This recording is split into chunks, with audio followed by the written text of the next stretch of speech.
विधेयक पर संसद में घमासान, अखिलेश यादव केंद्रीय गृह मंत्री अमित शाह आमने सामने। दरअसल हम आपको बता दें कि लोकसभा में विशेष सत्र के दौरान परिसीमन बिल पेश होते ही समाजवादी पार्टी ने इसका विरोध कर दिया। केंद्रीय गृह मंत्री अमित शाह और समाजवादी पार्टी के मुखिया अखिलेश यादव के बीच मुस्लिम महिलाओं के आरक्षण और जनगणना को लेकर तीखी बहस की तस्वीरें सामने आई है। दरअसल लोकसभा में गुरुवार को संसद का विशेष सत्र लाया गया था।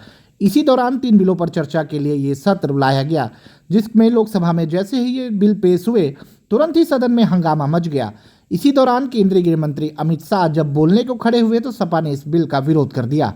अखिलेश यादव ने मुस्लिम महिलाओं के आरक्षण की बात को लेकर पूछा और कहा कि इस पर केंद्रीय गृह मंत्री ने कहा कि समाजवादी पार्टी पूरी टिकटें मुस्लिम महिलाओं को दे दे, हमें कहाँ आपत्ति है।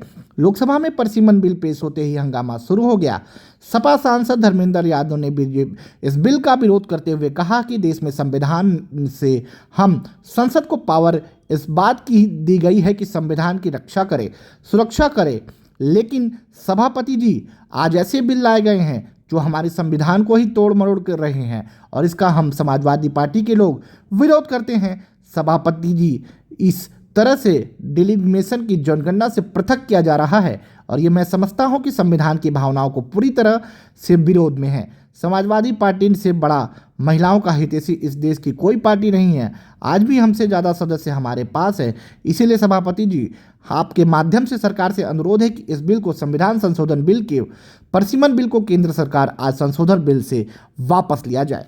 इसके बाद हम आपको बता दें कि समाजवादी पार्टी के मुखिया अखिलेश यादव ने कहा कि आप धोखा देकर ये बिल लाना चाहते हैं, आप जनगणना क्यों नहीं करा देते हैं। इस पर केंद्रीय गृह मंत्री अमित शाह ने कहा, अध्यक्ष जी, सदन की कार्रवाई को पूरा देश देख रहा है। कुछ बयान ऐसे किए गए हैं जो जनता को चिंता पैदा कर रहे हैं। अखिलेश यादव पूछ रहे हैं कि जनगणना क्यों नहीं हो रही है। मैं देश को बताना चाहता हूं कि जनगणना जारी है। उन्होंने कहा कि हम भारतीय जनगणना की मांग करते हैं, जातीय जनगणना की मांग करते हैं। मैं बताना चाहता हूं कि सरकार इसका भी निर्णय ले चुकी है और जाति के साथ ही यह जनगणना हो रही है। धर्मेंद्र जी कह रहे हैं कालम नहीं है। उनको पता होना चाहिए कि अभी घरों में गिनती हो रही है और घरों की जाति नहीं होती है। अब लोगों को मानना होगा कि जाति की भी जनगणना होगी। मुस्लिमों को धर्म के आधार पर आरक्षण और गैर संवैधानिक है, इसका सवाल ही पैदा नहीं होता। इस पर अखिलेश यादव ने कहा है कि आपने आर्गुमेंटेटिव बात की है, धर्म की बात कहीं होती ही नहीं। पूरा देश की आधी आबादी आरक्षण चाहता है। मैं जानना चाहता हूं कि मुस्लिम महिलाओं के लिए क्या इस बिल में आरक्षण रखा गया है। अमित शाह ने कहा कि समाजवादी पार्टी पूरी टिकटें मुस्लिम महिलाओं को दे दे, इसमें हमें क्या आपत्ति है। इन सभी बयानों को लेकर लोकसभा में कई घंटों तक हंगामा देखने को मिला है।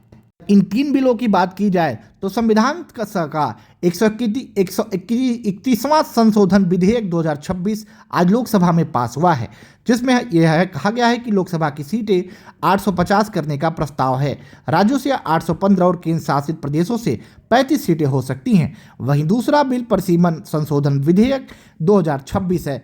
परिसीमन के लिए जनसंख्या की परिभाषा में बदलाव किया जाएगा ताकि 2011 की जनगणना को आधार बनाया जा सके।